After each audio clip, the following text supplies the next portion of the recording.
KUAM News Hotspot is brought to you by Pacific Points. Do more, get more.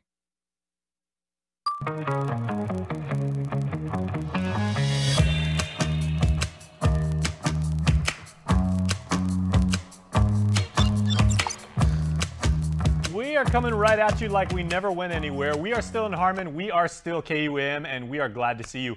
This is the Hotspot for Friday afternoon, August the 12th. Let's go.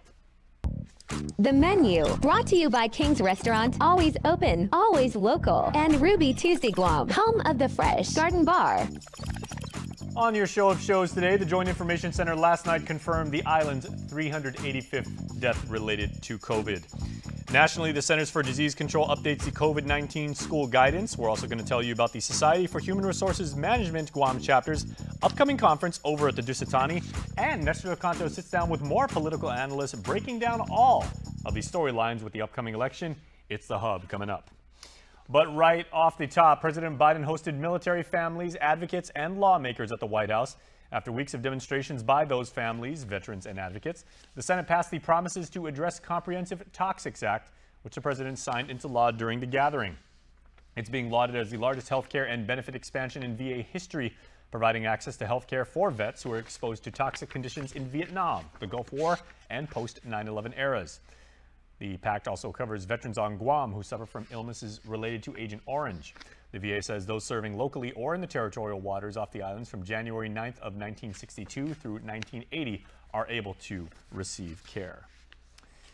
Tragic news now as a 70-year-old man is our community's 385th death related to the COVID-19 pandemic. The man who was fully vaccinated without a booster shot and who had underlying health conditions did pass away Wednesday after testing positive the same day. Additionally, 83 new COVID cases were confirmed Thursday out of 793 samples gathered on August 10th. 7 were from the DOD. 21 people are hospitalized at the current moment, with 1 in the ICU. Of those, 10 are at GMH, 8 are at GRMC, and 3 are at Naval Hospital. 13 are vaccinated.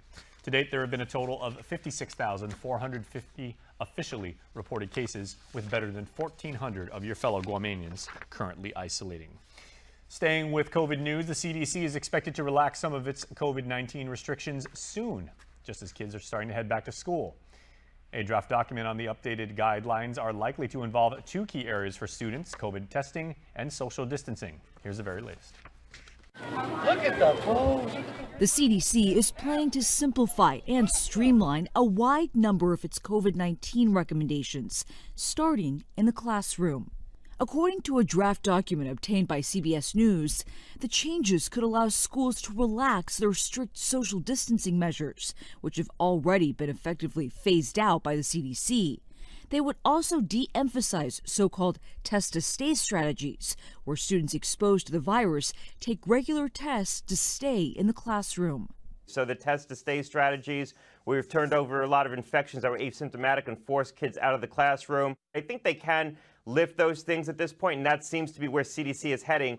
School Superintendent Michael Cornell fully supports the possible changes. What we have to focus on in school is making sure our kids experience joy, value, and connection in school. Another potential update: those exposed to COVID would no longer need to quarantine, vaccinated or not. Instead, the recommendation would be to mask for 10 days and test 5 days after exposure. Dr. Scott Gottlieb says the CDC would still ask schools to remain vigilant. For example, notifying parents when there's a close contact so parents can keep an eye on their children and get them tested.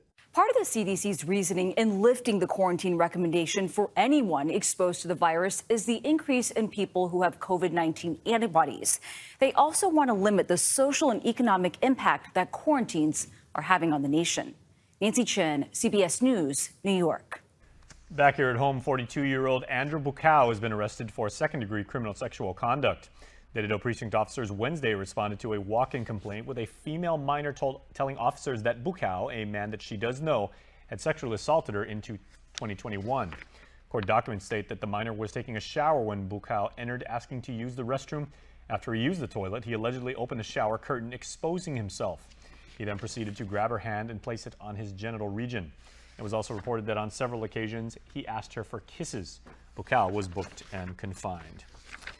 So it's the end of the week, so you know what that means. payday, hopefully, for many of you. And it's time to log in and check out your conversations across our social media profiles. It's your weekly question. And this week we asked, as we continue to bring you election coverage across the region, here's what some of you shared online. On Facebook, Deborah writes, my top 3 choices for senator are Kelly Marsh-Taitano. You remember Dr. Marsh-Taitano, of course, sat in a previous legislature. Sabina Perez, currently an incumbent, and Will Parkinson, now seeking, of course, his second senatorial run. Also concerning women's issues, also interesting. Nas, also on Facebook, comments, the senators that were blacklisted is who I would vote for. Interesting. On Instagram, Raymond says it's easier to answer the question by listing those who we are not voting for. Okay, the pessimist, contrarian viewpoint, certainly warranted. All right, Teresa writes very briefly, secret, but only voting for those I trust. Very interesting. All right, those are a snapshot of some of the comments that we received. We'll have a new question up for you next Monday. It is time now for Feed Me Fridays. Let's head over to Perisco in Tamuning, where our Hannah Devanzo and Kobe Onodera are seeing what delicious drinks they are serving up with Devondale milk. It's Feed Me Fridays on KOMU's Hotspot, brought to you by Devondale, real milk from free grazing cows.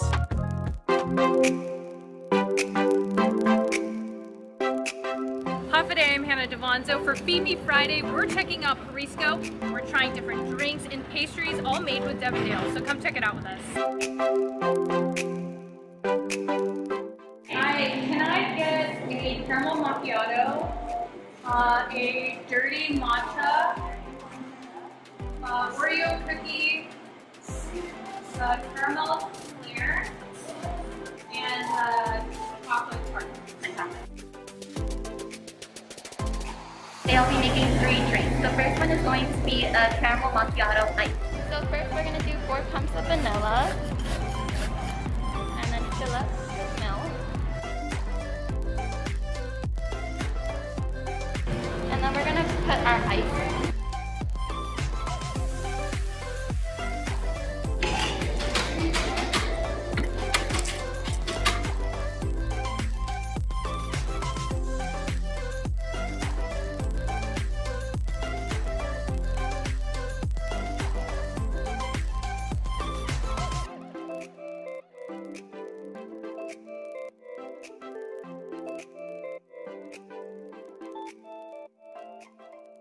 So our next drink will be a 20-ounce iced dirty matcha.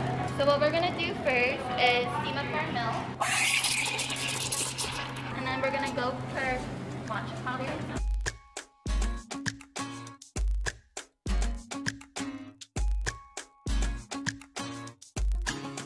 And then while that's pouring, we'll go ahead and pour our ice.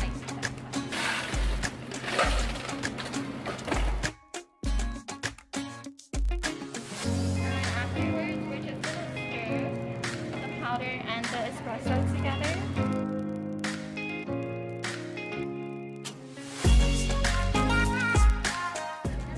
And then we'll pour it in the cup.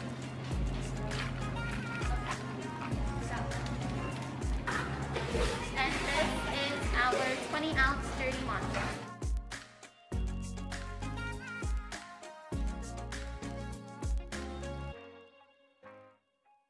So our last drink is going to be an Oreo cookie wrap.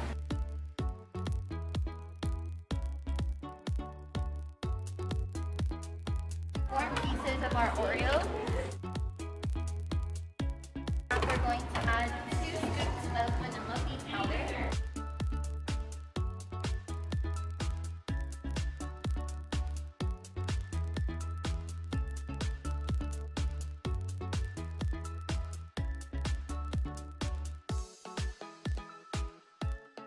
And this is our Oreo cookie wrap.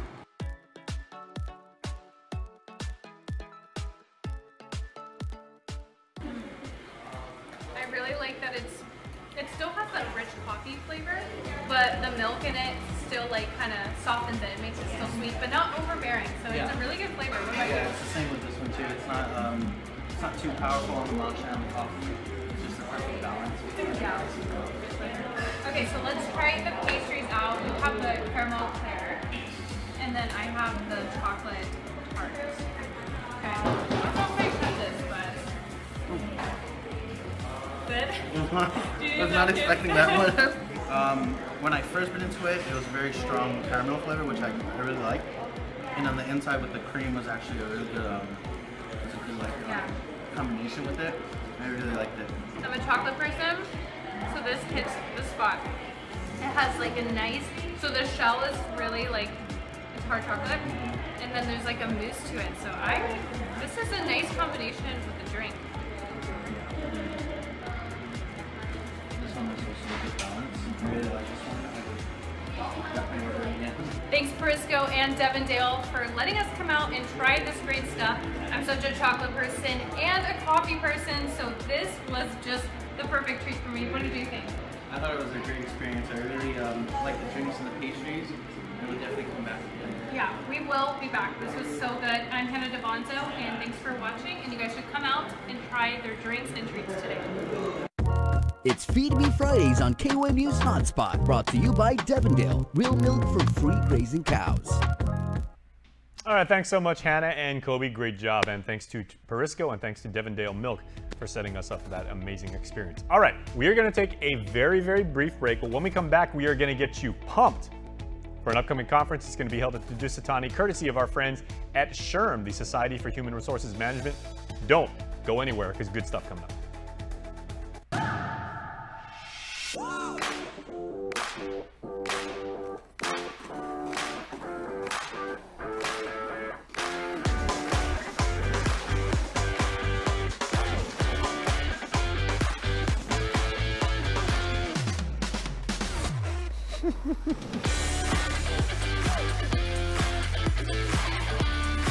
What's the joke?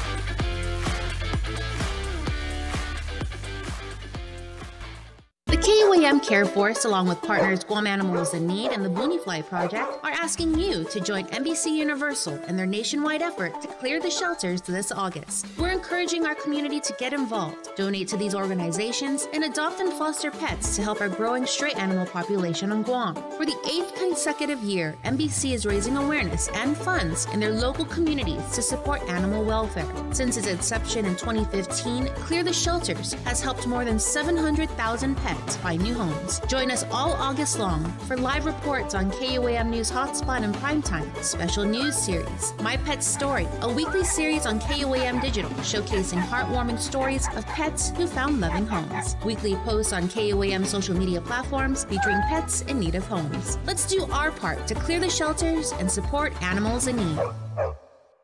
Say hello to the First Hawaiian Bank mobile app. Got a question about your finances?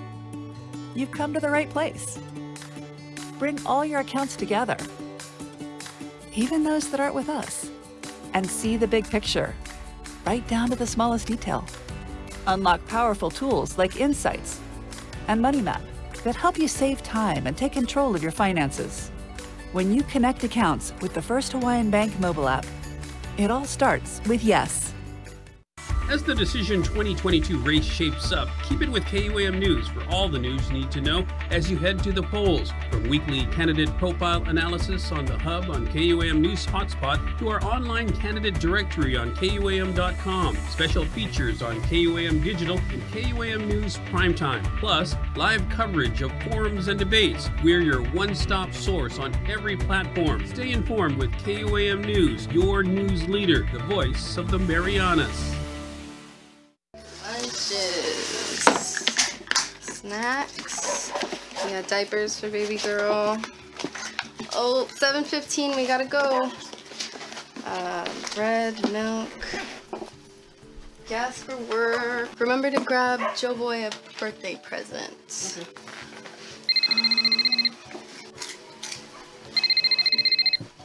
Half a day. Hey, Molly, how much do you pay for daycare for the kids? Over $600 a month. It's expensive. Did you hear about the governor's program that covers up to $675 a month for childcare? Wow, that would be a lifesaver with the rising cost of everything. Check guamchildcare.com to apply. We qualified. I even booked an appointment for someone to walk me through the process. guamchildcare.com. Okay, thanks. I'll apply today. This ad is paid for with federal funds administered by DPHSS. With Pacific Points, your everyday expenses could be helping you save. Earn points at Shell, Foodies Guam, and IT&E. Then redeem for awesome rewards. Want free fuel from Shell or snacks from Foodies Guam? What about discounts on your IT&E bill, free IT&E prepaid cards, or United Mileage Plus miles? Sign up for free today. Visit PacificPoints.com or download the app. Pacific Points. Do more, get more. Subscribe to our KOAM News Digest, our weekly email newsletter with all kinds of information straight to your inbox. Just subscribe and we'll make sure to keep you informed and entertained with news from the KOAM News team, what to watch on NBC and CBS, and the latest promotions from KOAM Communications. Go to KOAM.com, click on the newsletter tab at the top of the homepage, register, and you're all set. Brought to you by Uno Go, Guam on Demand. Hafa day, everybody, and welcome back to the Hotspot. I have friends of mine in the KOM News Zoom room from the human resources industry on Guam, something I've talked about many, many times over the past 2 years, an essential component, invaluable aspects of any organization, be it the private sector, government, GovGuam, and everything. The people that know HR are really, really, truly the heartbeat of any organization. And there is a big conference because our friends at the Society for Human Resources Management, the Guam chapter, are having their annual conference, and we got some rock star speakers coming up. So I have attorney Mike Pangilinan, Daphne Leon-Guerrero, and Yoli Padronas joining me right now. Hafa day, guys. Hafa day, Jason. Thank you so much for having us. Absolutely. I hope that little preamble was gave due credit to you fine folks and the very good work that you guys do in HR. So thank you guys. Well, thank you, Jason, and I'm glad that when you said rock stars, you're talking about the lineup that's coming in, not necessarily who's on your show right now. well, you guys are like truly rock stars for the work that you do and everything. But yeah, Mike, let's not bury the lead and everything like that. So when we actually show up to the SHRM conference, I love the name Game Change HR. Who came up with that first? Our very own Mike Pangilinan. Michael, is there anything you're not good at? You're a musician, you're an attorney, and now you are like a marketing savant. I'm just an apprentice HR SHRM person. I'm the newest member of the board, and I learned so much from Daphne and Yoli. So I think I was inspired. There was a few different themes that we were considering. I think, one of the themes was changing the game.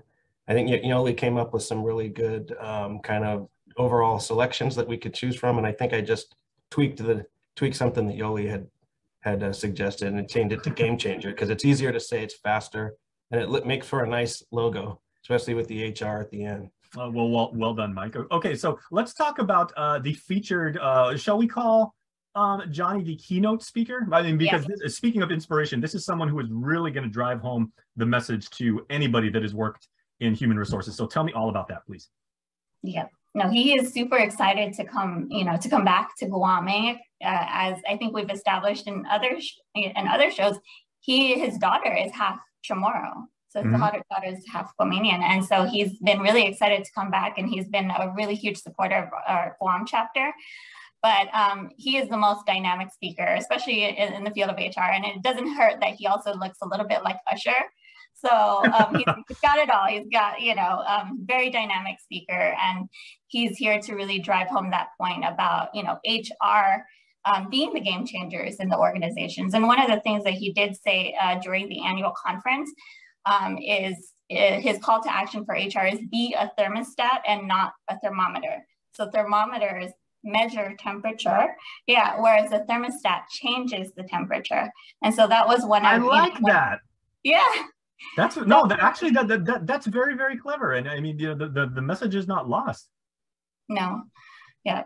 So that was one of our key takeaways. And it was, everyone had an aha moment because he called us, he was on the stage and he was like, I urge HR to be the thermostat and not the thermometer. Change the game, change the temperature, and don't just passively measure it. And that's what we're here for. Okay, Yoli, let's go to you for the next question because Johnny certainly is has achieved legendary status in the HR community because not only of his speaking style and his presence, he's style and substance and everything, but the body of work that he's been able to achieve and what the lessons he teaches to you fine folks and everything like that. So what will people attending this conference be able to take away as far as the body of knowledge? So we're really excited. We're very fortunate to have him again. One of the things that he's going to be leading on is his work. He's written a book called Reset. He featured that on our last, we hoped to have him last time. So he's going to talk a little bit about that and really everything that's happened since he wrote that book. So all of the changes, SHRM is very data driven. So we're very fortunate to be able to have a lot of the information, the data for him to use as a background to the information that he'll share with our HR professionals. So we're really excited. Beyond being such a great leader, he really pushes us to transform human resources. As the Guam chapter, our goal is to elevate HR for our island. And he just is able to really, really encompass that into a speech that really motivates people and HR professionals after having such a challenging 3 years with COVID. He really takes us to the next level in terms of what is necessary for us to thrive in this environment. So we're really excited about that. Absolutely. So Mike, with opportunities, as we like to say, there also come challenges, and very few things in the world of competitive business from the private sector are very, very easy. So how has the local HR community been able to weather the storm and kind of share our collective experiences and be able to learn from that for the betterment of our organizations? I think, Jason, that all the challenges that we've gone through, one of the most important things that we've had is that the HR community is a community. And so you don't, members of the executive team of businesses, you're not going to see like vice presidents of different companies gathering together and sharing sort of information to help each other to improve their situation. We have highly competitive industries here. The HR community, they stick together. They help each other. Being members of SHRM is a big part of that. But just HR in general, the idea is you're trying to keep a safe workplace and achieve sort of a comfortable, happy environment at work. And that's a huge task. And especially in the environment that we've been in the last few years.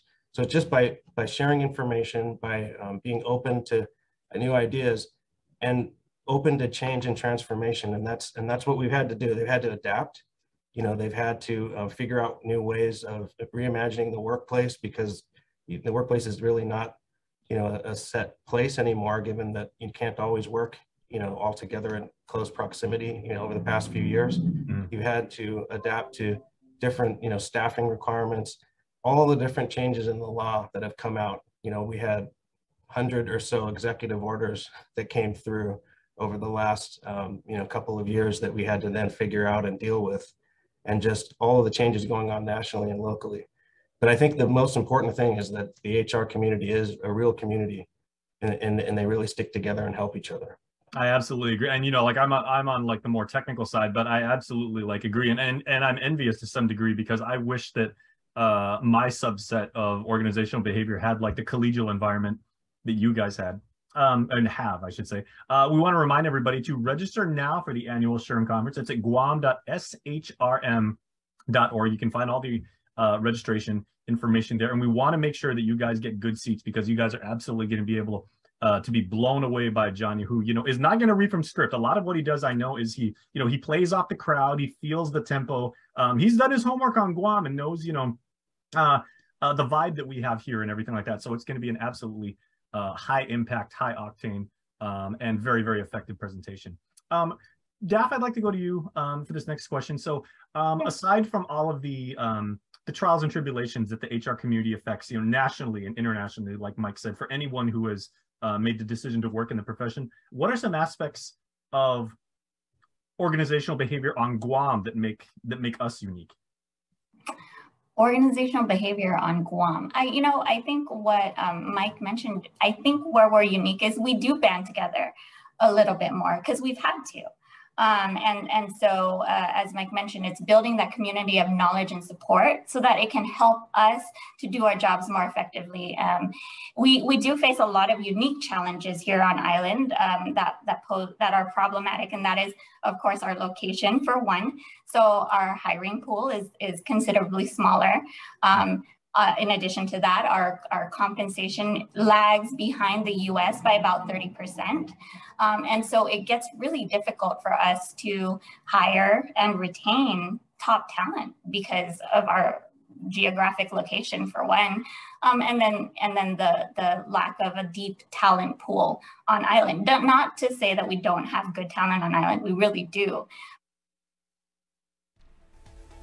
All right, really, really good stuff from our friends at the HR industry. Now, remember, we want to tell you to please register. Not 5 minutes from now, not after lunch, but register right now. You can do so on your browser. Just point it to guam.shrm.org, and you can register right now and attend a truly amazing event. All right, because it is Friday, Nestor Canto, my good friend, is literally right over there on the hub. So they say a stone's throw away, a paper's throw away. I just hit our guest. So speaking of which, he is being joined by Juan Carlos Benitez of the Republican Party of Guam, Senator Clint Rigel, and Dr. Ron McNinch. We are talking politics when the Hotspot returns. Hub coming right up. It's going to be good.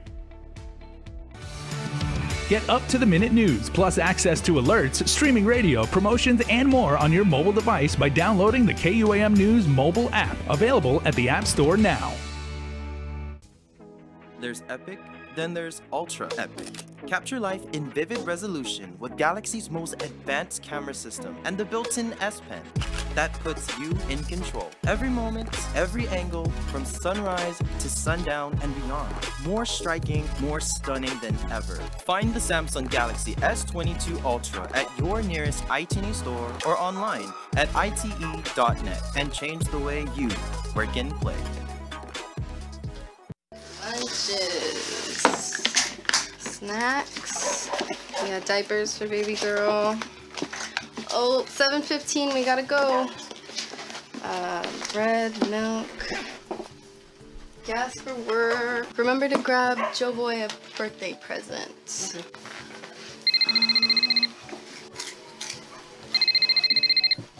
Half a day. Hey, Molly, how much do you pay for daycare for the kids? Over $600 a month. It's expensive. Did you hear about the governor's program that covers up to $675 a month for childcare? Wow, that would be a lifesaver with the rising cost of everything. Check guamchildcare.com to apply. We qualified. I even booked an appointment for someone to walk me through the process. guamchildcare.com. Okay, thanks. I'll apply today. This ad is paid for with federal funds administered by DPHSS. Say hello to the first Hawaiian Bank mobile app. Want a better look at your spending? With MoneyMap, you can automatically create budgets and manage where your money is going. Know when you have a green light, or when it's time to slow down. Maybe cook more meals at home this week. Set your goals, track your progress, and find your way to exactly where you want to be. With MoneyMap from the first Hawaiian Bank mobile app. It all starts with yes. The KUAM Care Force, along with partners Guam Animals in Need and the Booneyfly Project, are asking you to join NBC Universal in their nationwide effort to clear the shelters this August. We're encouraging our community to get involved, donate to these organizations, and adopt and foster pets to help our growing stray animal population on Guam. For the 8th consecutive year, NBC is raising awareness and funds in their local communities to support animal welfare. Since its inception in 2015, Clear the Shelters has helped more than 700,000 pets find new homes. Join us all August long for live reports on KUAM News Hotspot and Primetime, special news series, My Pet's Story, a weekly series on KUAM Digital showcasing heartwarming stories of pets who found loving homes, weekly posts on KUAM social media platforms featuring pets in need of homes. Let's do our part to clear the shelters and support animals in need.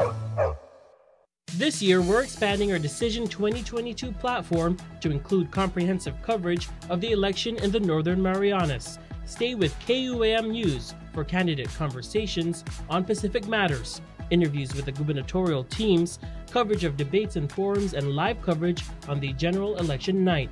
We're your news leader, the voice of the Marianas. Pacific Points is more rewarding with friends. Refer as many friends as you want. There's no limit.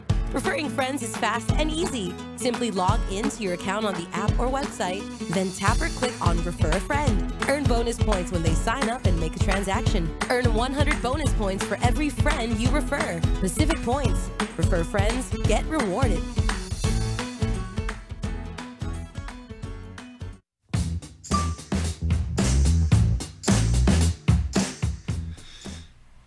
Howdy everyone, welcome to The Hub, our weekly look at Guam politics. I'm Nestor Lecanto, and today I'm joined by Democratic Senator Clint Rigel, UOG Professor Ron McNinch, and Republican Party Chairman Juan Carlos Benitez. Thanks for joining us, gentlemen. Glad to be here. All right, let's get down to it. The first thing we wanted to talk about is the fiscal year 23 budget, and if you could throw up the graphic, I'll have some few details there.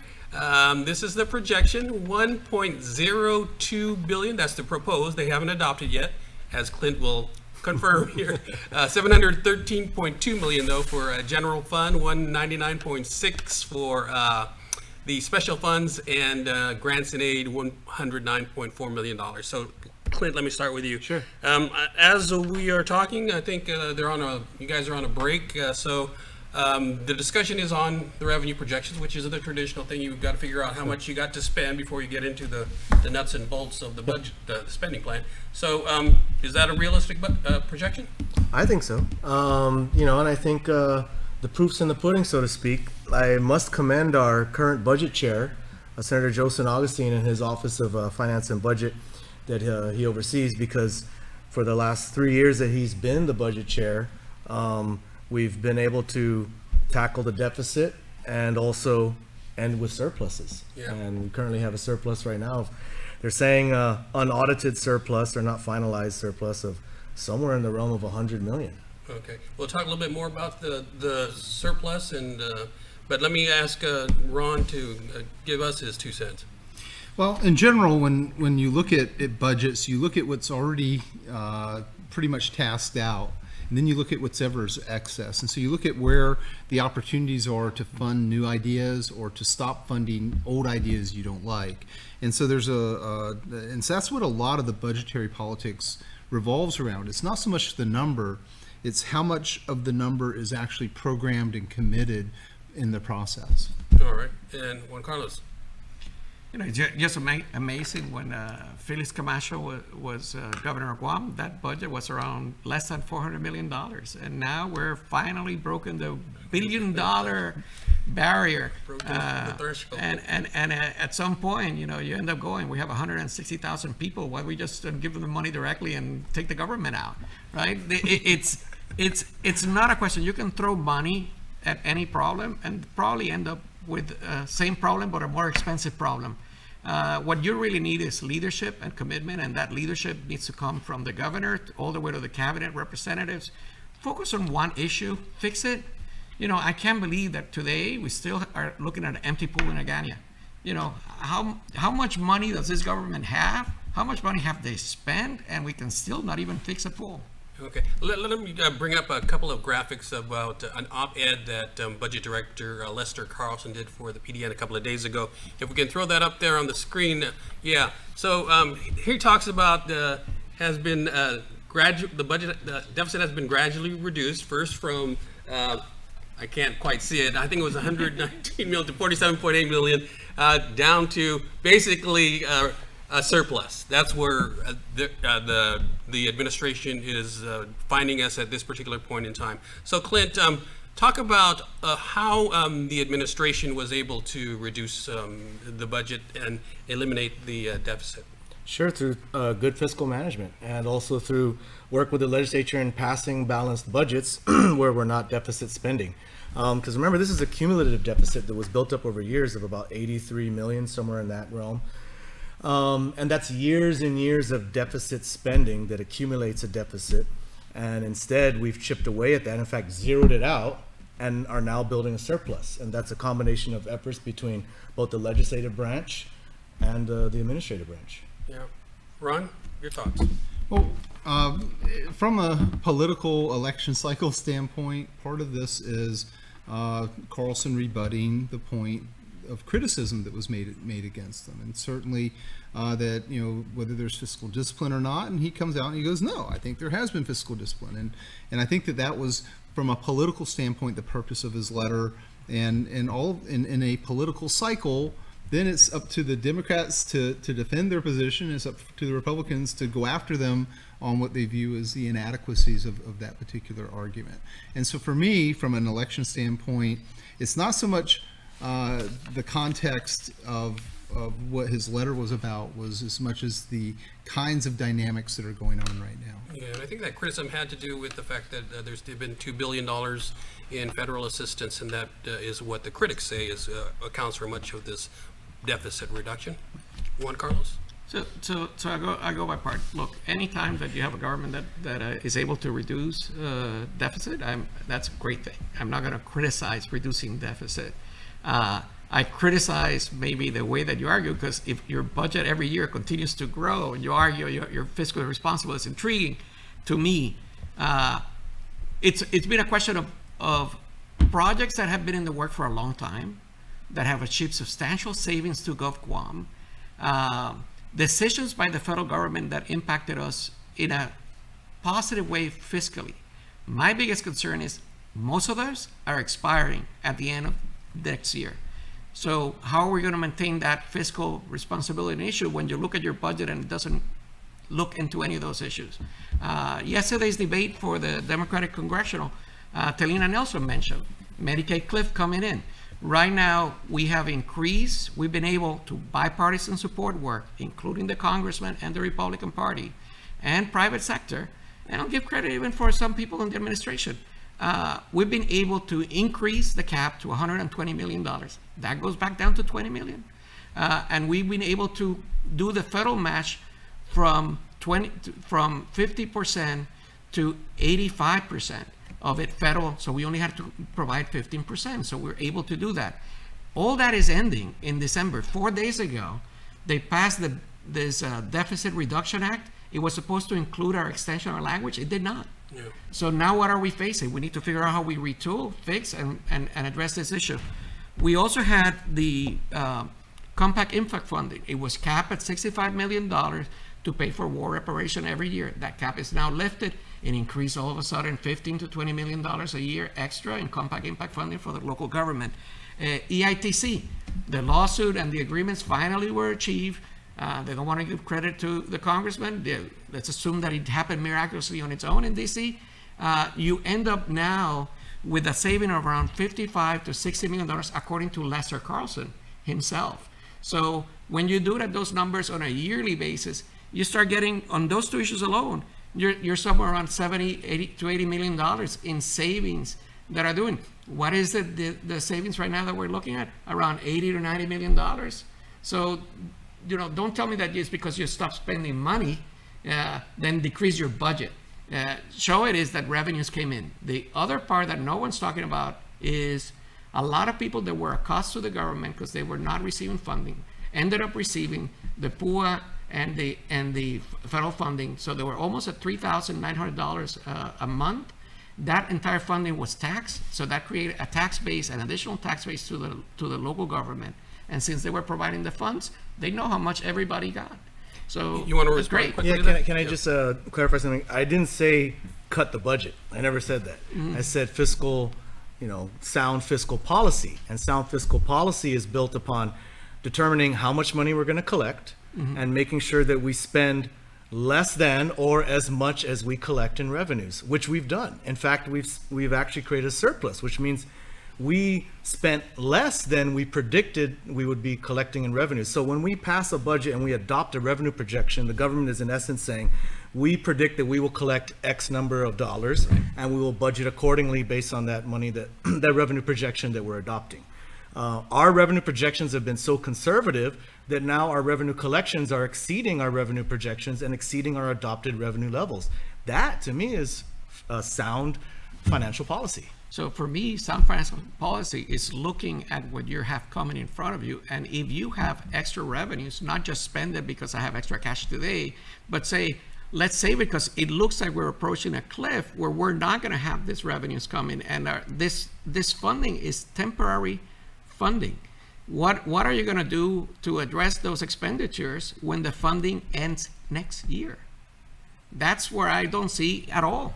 Well, there is extra money coming in, so I think that would pretty much cover that. But let me move on to another topic, campaign messaging, because I think we haven't seen a whole lot of over-the-air ads as much as we've seen in past years. And I wanted to talk about the difference between traditional media and digital media, and who's kind of getting the message out better. And let me start with you, Ron, because you didn't get it to talk about the budget as much. Sure. Okay. So basically, the question is there's two factors here that are very, very, very important. First, there's a lot of candidates in this election cycle that already have earned media capacity. That is, they don't have to buy any media because they can just simply, go and give you guys a call and say, hey, I want to say this, and you guys will run. You don't charge them for interviews. Right. That's right. So that's part of the riddle here. And then there are six, there's a lot of open seats, and there are 6 Democrats that are really killing themselves right now. So anybody who's spending money are the people that have to deal with the primary from a standpoint of surviving the primary. The Republicans largely don't have to worry about that for the most part, other than one sole survivor or sole person who's cut on the senatorial side. So all of the fights on the Democrat side, and on the Democrat side, there's a lot of incumbents or virtual incumbents. Mike Sineklis is an incumbent. He's in Congress already. He can pick up the phone anytime. So can the governor. So that's your candidate team on the governor side. Also, a former speaker as well as a sitting senator, they have virtual earned media capacity too. So that's a little bit of what we see here.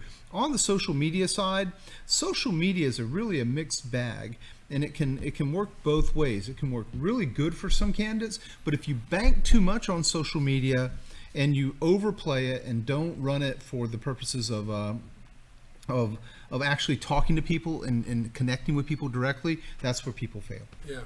Juan Carlos, campaign messaging, are you seeing more trends toward digital media or a lot of traditional media? Yeah, I still think that it's a mixture of both. Obviously, one campaign is more reliant on social media than the other one. That's how they've run prior elections in the past. Budget-wise, some of the senatorial candidates have had to go to social media. Honestly, it's less expensive, right? And if in a race of 20, you got to try to find the funds. My biggest concern with the campaign advertising has been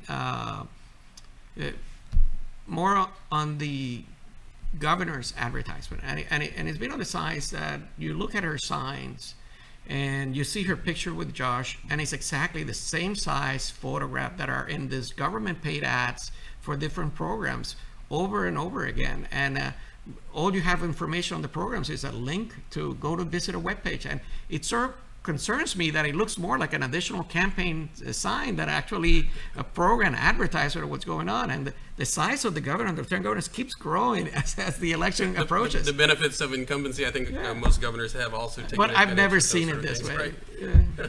Clint?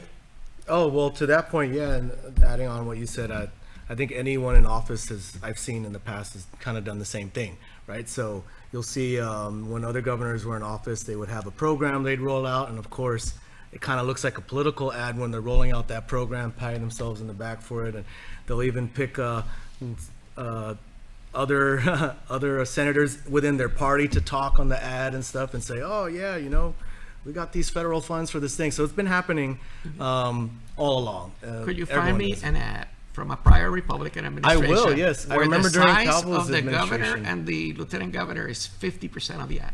Oh, well, the size, I would have to look and see that. I'm just saying, research. I understand I haven't measured, the name on the thing, but to literally take half of the paid ad on local funds. And my understanding is in some of these campaigns, we're reaching the $1 million mark in expenditures of government funds to advertise those programs. It's sort of rough. Right?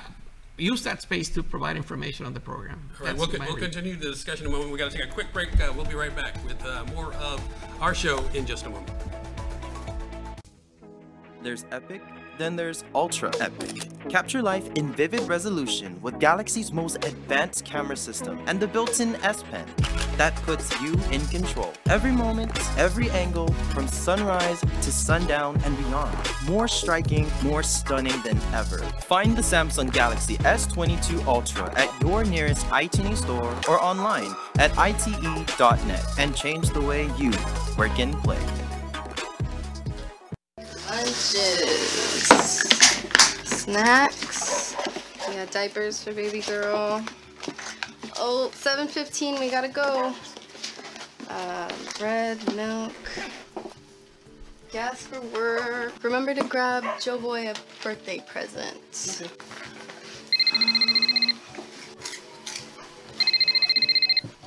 Half a day. Hey, Molly, how much do you pay for daycare for the kids? Over $600 a month. It's expensive. Did you hear about the governor's program that covers up to $675 a month for childcare? Wow, that would be a lifesaver with the rising costs of everything. Check guamchildcare.com to apply. We qualified. I even booked an appointment for someone to walk me through the process. guamchildcare.com. Okay, thanks. I'll apply today.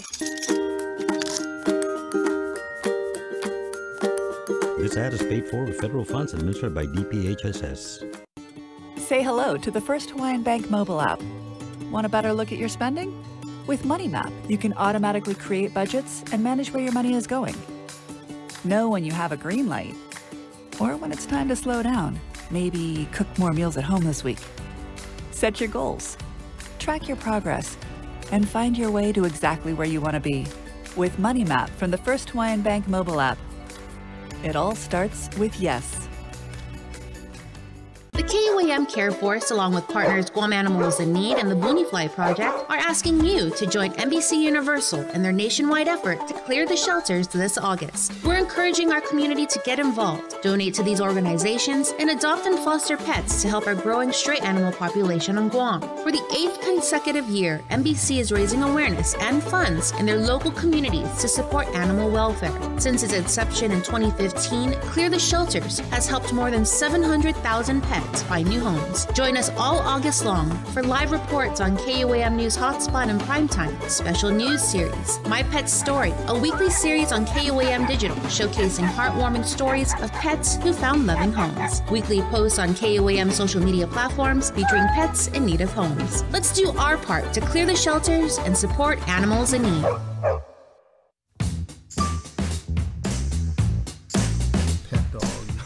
All right, we are back, and I wanted to continue a little bit more about the campaign messaging topic. Let me start with you, Clint. Who do you think in the gubernatorial campaigns is getting their message out more effectively? That's a good question, you know, and that's, I guess, a tough one to answer. Depends how you look at it. I think it seems like with the Lou and Josh campaign, obviously I do see them out more in the villages because they're having village pocket meetings. Congressman St. Nicholas has been keeping most of his village outreach. I'm sure he's going around and doing some canvassing, but in terms of like big rallies or village pocket meetings, as they call it, I don't believe he's having those. He is having like the cotton candy giveaways that he does in select villages here and there. But Lou and Josh are following sort of the same thing they did the last election, which is they hit every single village with village pocket meetings in each village. So in terms of the ground game, I would give it definitely to Lou and Josh in terms of that. Of course, Congressman St. Nicholas has always had a very strong Facebook presence, social media presence.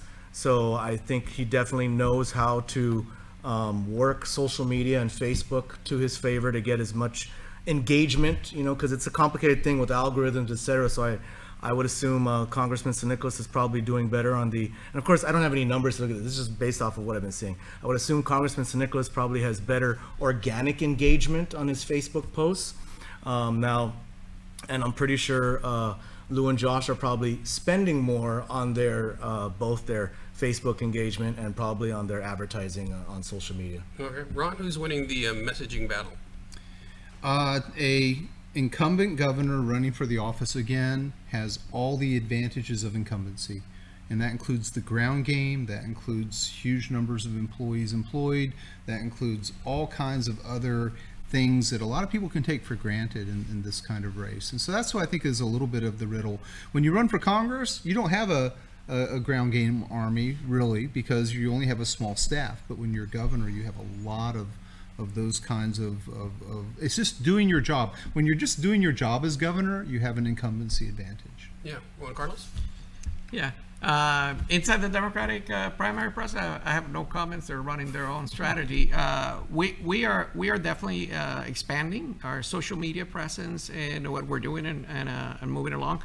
I don't know if you've been able to see the podcasts that are being done by On the Trail with Felix and Tony. I recommend everybody to watch that.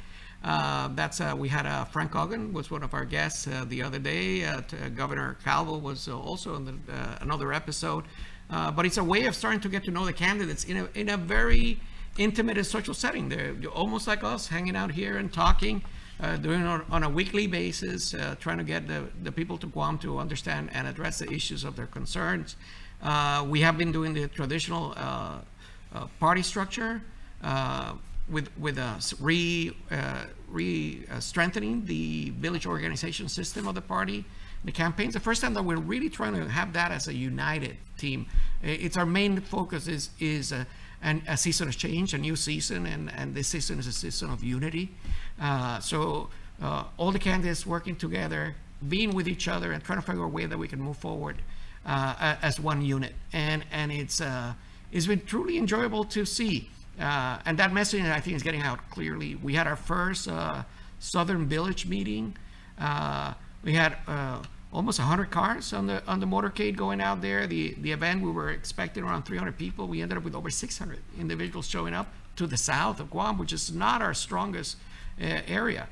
So as we move along into the other districts, it'll be interesting. This Friday we have our event for the central region, and keep in mind, we're not running against anybody.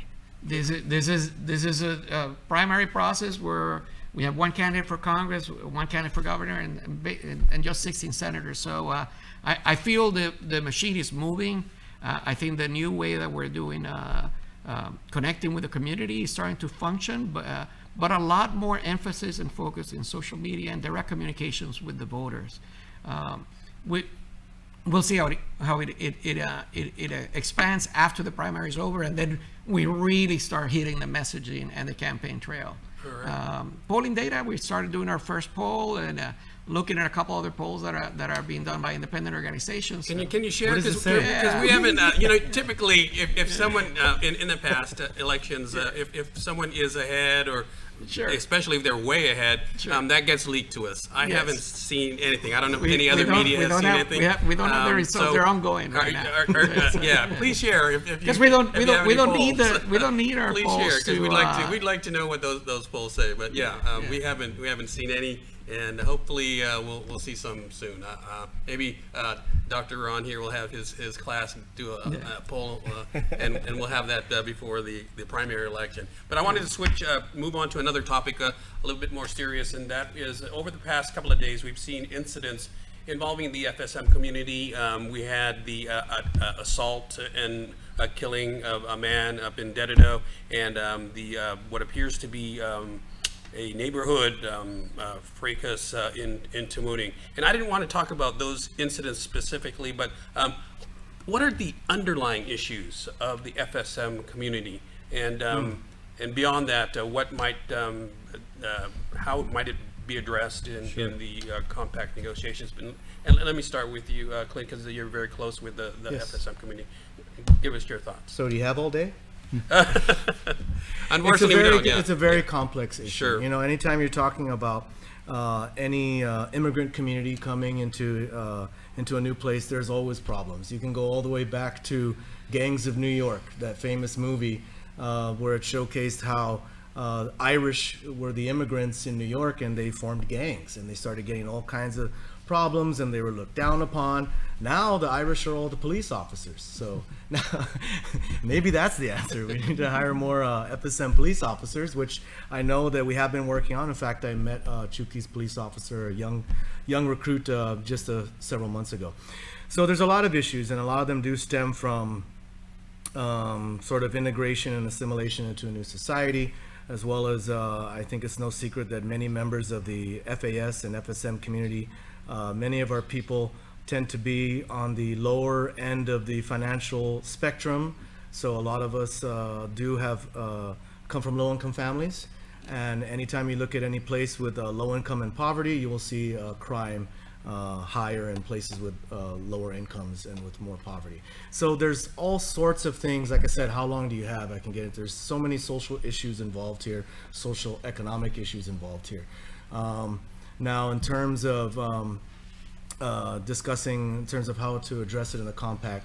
Let me stop you right there, because we've got to take a quick break. But and I also wanted to get Juan Carlos and Doc's. We're going to take a short break and be back with more of this discussion. Please stay with us. This year, we're expanding our Decision 2022 platform to include comprehensive coverage of the election in the Northern Marianas. Stay with KUAM News for candidate conversations on Pacific matters, interviews with the gubernatorial teams, coverage of debates and forums, and live coverage on the general election night. We're your news leader, the voice of the Marianas.